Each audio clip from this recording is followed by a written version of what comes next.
Well, hello everyone, and welcome back once again. This is module number 3 for 5 Homes to Freedom. In module number 3, we've been looking at accelerating the principal paydown, as well as what the effect of the different timing elements are with respect to your payments. We then talked about generating some extra cash, which will help create a faster paydown for your mortgages. In lesson 4 today, what we're going to look at is one of those options for generating large chunks of cash, and that's what we call wholesaling or assignments. They're one and the same, so it depends who you're talking to, but wholesaling or assignments is what we're going to be talking about today. So with the assignments, we'll very quickly talk about what it actually is and what you can assign. And then we'll talk about how you actually do it, how you can find those properties, and how you can find the buyers. No sense finding the properties if you can't find the buyers. And then how do you actually get paid during this transaction? All right, so what actually is wholesaling or an assignment? So by definition, the actual definition for assignment is it encompasses the transfer of rights held by one party, the assignor, to another party, the assignee. So you're assigning your rights to a particular property to somebody else. That's simply all it really is. So let's take a look at how you actually do it. So for example, you find a property that's for sale, and the best properties to do this are the ones that are for sale by owners or they haven't even hit the market yet, and you can build a relationship with the sellers of the property. So here we have a cute little house with an older couple who are likely looking at retiring, downsizing, whatever the reason may be. So you enter the picture and you build a relationship with these individuals. You look at the property, you decide, yes, it's a nice property. You ask them how much they're wanting for the property. You determine whether that's a good value or not. Once you feel that it's a good value and you negotiate a price that's acceptable to both parties, you then make the offer to purchase, and you make the offer to purchase in your name. So you may or may not tell this older couple, the sellers, that you're going to be flipping the property or assigning it to somebody else. It really doesn't matter to the sellers. Bottom line for the sellers is that it's going to be sold and they can move on. So you then find somebody else who is really interested in that particular property. Again, you build a relationship, you explain the details of the property, the benefits of the property. You negotiate you can't negotiate a price for the property because the property is actually already sold. It's in the purchase contract that you have. But what you can do is you can negotiate the assignment fee that you're going to be charging. So you agree on a price and you then hand over that purchase contract with an assignment contract attached to it. Now the property has not even closed yet. The property still in the name of the sellers. All that's happened is you have created an offer to purchase contract with your name on it. You then turned around and you sold that contract, not the property, but just the contract, to another individual, the new buyer, and you charge them an assignment fee to do so. So you never own the property. The title is never switched to you. Actually, when it comes time to close on the property, the title is going to go directly from the sellers into the new buyer. Therefore, if you're in a province or a state that has land transfer tax, you don't have to worry about any land transfer tax fees because you haven't sold the real estate. What you have bought and sold is the actual contract. So there's a big difference here because unless you're a licensed realtor working with a brokerage, you are not allowed to sell real estate unless it's your own real estate. So in this scenario though, you are not selling real estate. What you're selling is the contract that you have with the original sellers to a new buyer. And you're getting paid for that contract. So what actually can you assign? So obviously we can assign the single family houses. And that's most likely going to be the most popular assignment out there. If you can find a house that's a reasonable price below market value and turn around and sell it to another buyer. But you can also sell large apartment buildings or small apartment buildings. And these are really unique because These are in hot demand. There's a lot of investors looking for these properties. The challenge is being able to find one for sale below market value. And the best way to do that is actually through connections, door knocking, building relationships. And if you can get one under contract for below market, even at or below market value, then you'll be able to sell that very, very quickly. Something else that you can assign is actually lease options. So and we haven't talked about lease options yet, but if you enter into a lease option contract with somebody and you just don't want to hang on to that contract, and the contract is going to net out $40,000 profit if everything closes nicely, you can actually sell that contract to another investor and let them babysit the tenant buyer and go through that whole process and wait for the cash out at the end. And in the meantime, you can just sell that contract and realize a small gain initially. So those are the types of properties that you can actually assign. So let's just walk through the steps of actually how you do it or why somebody would want to do it. So if there's a property for sale, and again, the best properties that you're going to find that this works for are going to be properties you find yourself that aren't even for sale, but they're willing to sell, or they're for sale by owners, or they're just about to go on the market, but they haven't done so yet. So let's say, for example, the market value of the house is $390,000, but they list it for $340,000. Now you'll ask yourself, why would anybody list it so far below market value? Well, there could be a variety of reasons. It could be that they're motivated, they need to sell quick. They could be elderly, they don't understand what the true market value is, or just not even necessarily elderly, but just naive of what the market conditions are. So they don't know that it's truly worth $390,000. They may not be aware of a new transit stop being installed just down the street, which is going to boost the value in the neighborhood. There's a lot of different reasons that people may not know or understand what the true market value is. So they've got it listed for $340,000. You're able to negotiate a deal for $325,000. That's a pretty good spread between the $390,000 and $325,000. So an assignment fee on for a property like this might be $5,000 to $10,000 for a very quick sale. If you want to, take the risk and hang on to it for a longer period of time, you could ask for a little bit more. But for these numbers, it's a very quick sale. What you do is you find somebody through marketing, and you might put an ad in the newspaper saying, house in desirable area. Be creative with your marketing. House in a desirable area, thousands and thousands of dollars below market value. And effectively, if you take a $10,000 assignment fee and you've got it under contract for $325,000, someone is effectively going to be buying that property for $335,000 when you include your $10,000 assignment fee. $335,000 is still a great deal compared to what the market value is. So that's how you actually do it. So now how do you find these types of properties? Well, there is the old MLS, and you will be able to find some properties on there occasionally. However, that is a very competitive market, so you're less likely to find really good deals, hundreds of thousands of dollars below market value. Then there's your for sale by owners, and this can be a great resource for you to try, because a lot of times people will market their properties not understanding the full market value of their property.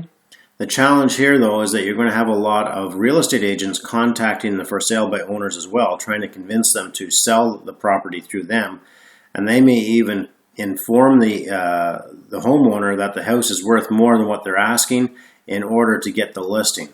So that you have a little bit of competition. The key here is to be quick, get in there, build a relationship, and determine whether it's a good deal or not. This is a great way of doing it, and what we call bird dogging, or just keeping your ear to the ground and finding out what's going on in the neighborhood. Every neighborhood has a busybody, somebody who knows everything that's going on in the area. Find out who that person is, and or become that person if it's your own neighborhood. And listen to the rumors. So and so is having a garage sale. They're getting ready to sell their property. Oh, I just heard that Bob's being transferred to a new location, so they're going to have to sell their house. These are the types of tips you want to be listening for, and then you go and approach the homeowner directly and see if they'd be interested in selling to you and avoid the real estate costs. Then there's actually advertising. When I was doing early on in my career, real estate career, I was doing a lot of assignments as well. And I would do all of these things. I would put up bandit signs, which are those little yellow or neon colored signs made out of coroplast. I buy houses, any price, any condition, any location. I stop foreclosures, all those types of ads. You put those signs all over the place. And just because you put up a sign that says, I buy houses, any price, any condition, doesn't mean you have to buy the house.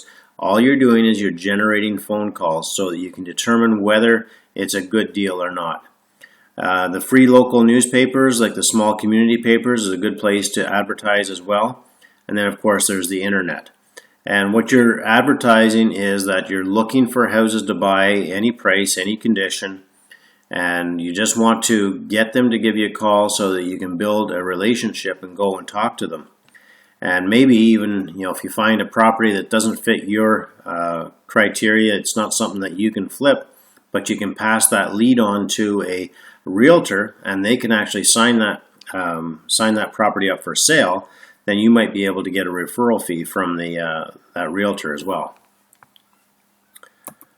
So you find properties, but how do you actually find the buyers? Well, the absolute best place to find buyers is going to be at real estate investment clubs, because real estate investors are always looking for deals. So if it's thousands and thousands of dollars below market value, especially if it's a commercial property like your triplex or a small apartment building, or the lease option properties, those investment type properties are great properties for new investors to get involved with. And these new investors are attracted to the real estate investment clubs. The club that I belong to in my area here, I would guess that 40% of the people who attend don't own any properties. They're looking to get into the game of investing. So when opportunities are presented to them, they are very good buyers to have. Then, of course, there's placing ads in the Kijiji, house for sale, thousands and thousands below market value, hurry. Again, be creative, be aggressive with the verbiage, and also in the newspaper. So not just your free newspaper, but you may want to invest a little bit of money in the local paid newspapers, because if this is a really good deal and you're set to make $10,000, surely you can afford to place a $100 ad. The challenge is you may not be able to sell it. Therefore, you may not be able to close on the deal and realize a nice $10,000 profit, but you're $100 out of pocket. Well, that's the price of doing business. But the absolute best place is the real estate investment clubs. It's very low cost to belong to these clubs, a great place to network and be with people of like mind. But these are also great places to sell opportunities moving forward. Then people are always wanting to know, well, how much should I charge and how do I actually get paid when I do an assignment? That's a tough one to, how much I get paid, that's a tough one to nail down, because the reality is it truly depends upon the quality of the deal. If it's not a very good deal, it's not going to be very attractive to another investor to buy or another home buyer to buy. Therefore, you're not going to be able to charge a whole lot of money for that particular opportunity. If there's a large spread in between the price that you paid for it and the actual market value, then you can obviously charge a little bit higher spread. It's simply supply and demand. If you have a lot of people looking for opportunities like this, then you can ask for more money. But if there's very few people looking for the opportunity, or there's very few people looking at it because of the small spread, then you're only going to be able to ask for a small assignment fee. So the fee itself can realistically be $500 to unlimited. I would certainly not do anything under $500. It's just not worth your time and effort. And actually, you probably want to bump that up to $1,000. And there's no right or wrong here. In my opinion, and this is strictly my opinion, I would say that the average that people receive for assignments and the market that I work in is $1,000 to $5,000. The smallest deal that I did was a $2,000 assignment fee for a duplex. The duplex was a very easy deal to put together. I never actually even saw the property. The largest was an $80,000 assignment fee, and in this particular case, because the assignment fee was so large, I actually ended up having to own the property temporarily. It was only for 6 months, and I never actually, although I owned the property, I never occupied it. I actually assigned the deal, sold the deal to another investor through the investment club, and they managed the property during the 6 months of the transition. And during that 6-month transition period, I never owned the property. I did own it. I never managed the property. I never collected rent. I never did anything to that property. It was all done by the new investor, and I made $80,000 in that particular deal. So what are the clauses and the documentation that you need? A lot of people think that there's going to be piles and piles of paperwork involved, and that's so not the case. In actual fact, the document that I use is a single page. It can be 1 or 2 pages, so it's a very simple document to use. We then have the clauses, so you're going to have the purchaser, your name and or assigns. That's very important so that you can actually assign it to somebody else. This may or may not be required in your market. You'll want to talk to your lawyer to get advice on this. Because you do have the ability to assign a deal whether you've got and or assigns behind your name or not. But there are some markets that you're going to want to put this in, so it may just be a good habit to put it in there. When you do put it in, though, what this is telling the seller is that you may potentially be assigning this deal to another individual. And that may be good or bad. It depends. If they raise a question about that and they're a little bit leery about it, all you have to say is, well, I'm not sure if I'm going to be putting this in my name or in somebody else's name. This just gives me the opportunity to do that. As I mentioned earlier, every buyer has a legal right to assign their agreement to somebody else. It cannot be stopped. One thing, though, is that the lenders, the people who are lending the money on that property, will not accept an and or assign. So before you actually go to the mortgage or the lender to borrow money to acquire a mortgage, you'll have to either remove the and or assigns or change the name to the final name, because they want to make sure that they are lending money to the person on the contract itself. This is a very important clause that you want to make sure is inserted into the body of your contract, and this basically tells the seller that they're being advised that you have the right to sell this contract to another party prior to closing, and that if you do sell it to another party or transfer it to another party even, that you are no longer legally liable for anything. So that if the new buyer for whatever reason fails to close, they can't come back on you and try and sue you. Here we have a one-page document showing it's the actual assignment contract, and this is all that's required in order to sign a purchase contract to another party. So you would put the assignor, that's going to be your name, and the new buyer, you put their name in here, and the property address that is being assigned, between yourself and the original seller, and then the date as well. You're going to, let's say for example, you're going to assign the deal for $5,000. The contract is being assigned for the sum of $5,000 to be paid upon closing. The new buyer accepts all rights, obligations, and responsibilities executed by the assignor and the seller of the said property.